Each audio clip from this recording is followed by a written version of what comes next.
शशिवर्णं चतुर्भुजं प्रसन्नवदनं ध्यायेत् सर्वविघ्नोपशान्तये व्यासं वसिष्ठनप्तारं शक्तेः स्तोत्रमकल्मषम् पराशरात्मजं वन्दे शुकतातं तपोनिधिं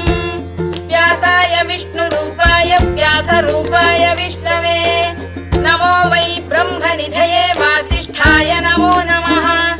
अविकाराय शुद्धाय नित्याय परमात्मने सदैकरूपरूपाय